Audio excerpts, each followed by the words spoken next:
Dan yang dilakukan oleh orang Samaria itu adalah ia merawat luka-luka orang itu, membawanya ke tempat penginapan, dan mengeluarkan uang dari tabungannya sendiri untuk membayar biaya pengobatan orang itu sampai sembuh.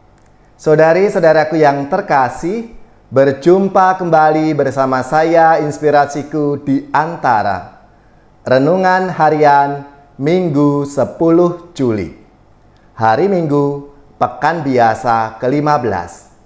Semoga kita bersama keluarga dan komunitas kita selalu dalam keadaan baik, sehat, dan tetap bersemangat. Marilah kita mengawali renungan kita hari ini dengan tanda kemenangan Kristus. Dalam nama Bapa dan Putra dan Roh Kudus. Amin. Ya Allah, Engkau menunjukkan cahaya kebenaran-Mu kepada orang-orang yang tersesat, agar mereka kembali ke jalan yang benar. Semoga semua yang menyatakan diri Kristiani menolak segala yang bertentangan dengan nama ini dan mengejar apa yang selaras dengannya. Dengan pengantaraan Tuhan kami Yesus Kristus Putra-Mu, yang hidup dan berkuasa bersama Dikau dalam persatuan Roh Kudus, Allah sepanjang segala masa. Amin. Dalam nama Bapa dan Putra dan Roh Kudus. Amin. Inspirasi kita hari ini dari Injil Suci menurut Lukas bab 10 ayat 25 sampai 37. Marilah kita baca bersama-sama dan kita renungkan. Sekali peristiwa, seorang ahli Taurat berdiri hendak mencobai Yesus. Katanya, "Guru, apakah yang harus aku lakukan untuk memperoleh hidup yang kekal?" Jawab Yesus kepadanya, "Apa yang tertulis dalam hukum Taurat? Apa yang kau baca di sana?" Jawab orang itu, "Kasihilah Tuhan Allahmu dengan segenap hatimu dan dengan segenap jiwamu, dengan segenap kekuatanmu dan dengan segenap akal budimu. Dan kasihilah sesamamu manusia seperti dirimu sendiri." Kata Yesus kepadanya, "Jawabmu itu benar. Perbuatlah demikian, maka engkau akan hidup." Tetapi untuk membenarkan dirinya, orang itu berkata lagi kepada Yesus, "Dan siapakah sesamaku manusia?" Jawab Yesus, "Adalah seorang yang turun dari Yerusalem ke Yeriko. Ia jatuh ke tangan penyamun-penyamun yang bukan saja merampoknya habis-habisan, tetapi juga memukulinya, dan sesudah itu meninggalkannya setengah mati. Kebetulan ada seorang imam turun melalui jalan itu. Ia melihat orang itu, tetapi melewatinya dari seberang jalan. Demikian juga seorang Lewi datang ke tempat itu. Ketika melihat orang itu, ia melewatinya dari seberang jalan. Lalu datanglah ke tempat itu seorang Samaria yang sedang dalam perjalanan. Ketika ia melihat orang itu, tergeraklah hatinya oleh belas kasihan. Ia pergi kepadanya, lalu membalut luka-lukanya, sesudah menyiraminya dengan minyak dan anggur.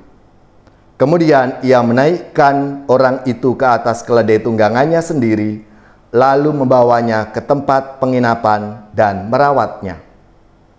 Keesokan harinya, ia menyerahkan 2 dinar kepada pemilik penginapan itu. Katanya, "Rawatlah dia, dan jika kau belanjakan lebih dari ini, aku akan menggantinya waktu aku kembali."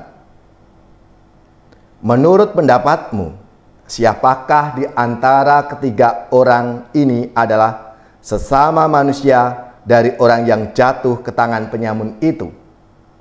Jawab ahli Taurat itu, "Orang yang telah menunjukkan belas kasihan kepadanya." Kata Yesus kepadanya, "Pergilah dan perbuatlah demikian." Demikianlah sabda Tuhan. Terpujilah Kristus.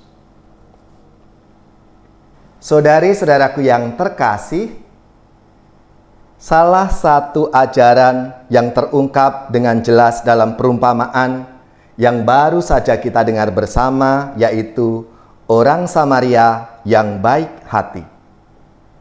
Perumpamaan ini bermula dari pertanyaan seorang ahli Taurat kepada Yesus, "Guru, apa yang harus kuperbuat untuk memperoleh hidup yang kekal?" Saudari-saudaraku yang terkasih, latar belakang pertanyaan ini, bagi masyarakat Israel kuno, hidup kekal dipahami sebagai kondisi hidup yang tenang dan damai di tanah yang diberikan oleh Tuhan kepada mereka. Dalam perkembangan selanjutnya, hidup kekal kerap dihubungkan dengan kehidupan yang akan datang atau setelah kematian. Namun sejatinya hidup kekal itu adalah ungkapan lain dari keselamatan. Dalam tradisi Alkitabiah, keselamatan itu bersifat relasional. Artinya, orang mengalami keselamatan jika relasinya itu selalu harmonis, baik terhadap diri sendiri, sesama, alam semesta, maupun dengan Allah. Karena sifat yang relasional inilah, maka Yesus menyetujui pandangan bahwa jalan untuk mencapai keselamatan adalah kasih. Sebab kasih itu sifatnya relasional, melibatkan dua belah pihak, mengasihi Allah dan mengasihi sesama.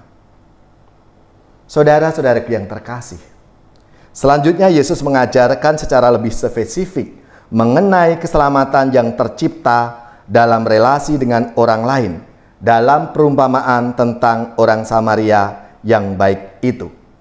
Kita tahu bagaimana dan apa yang dialami oleh orang-orang ketika melihat orang yang dalam kesusahan, dalam kesulitan. Dan yang dilakukan oleh orang Samaria itu adalah ia merawat luka-luka orang itu, membawanya ke tempat penginapan, dan mengeluarkan uang dari tabungannya sendiri untuk membayar biaya pengobatan orang itu sampai sembuh. Belas kasih menuntut pengorbanan. Ia tidak pernah berpikir bahwa orang di depannya ini musuhnya atau bukan, dari bangsa mana, ataupun dari asalnya dari mana, tidak pernah terpikirkan. Yang penting bahwa orang ini sedang membutuhkan pertolongan.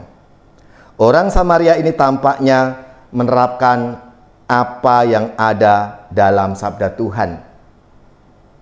Ketika Yesus mengatakan, segala sesuatu yang kamu lakukan, yang kamu kehendaki supaya orang perbuat demikian kepadamu, maka perbuatlah hal itu juga kepada orang lain.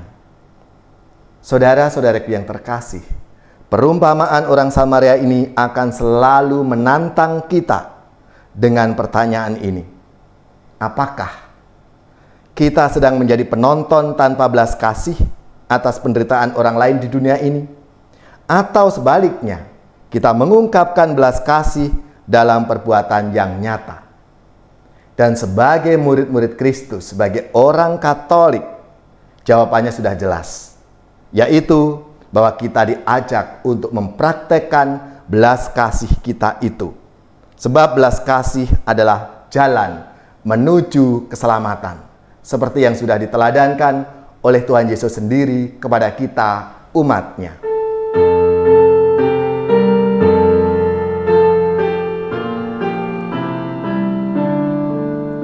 Karena belas kasih-Mu sayangi hamba-Mu, semoga Dikau rela bersihkan jiwaku.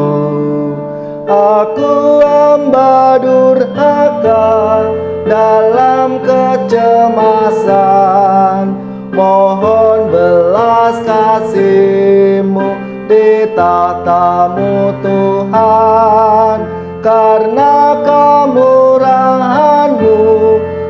bersihkan jiwaku. Semoga Kau leburkan segala dosaku, karena belas kasih-Mu sayangi hamba-Mu. Semoga Kau rela bersihkan jiwaku.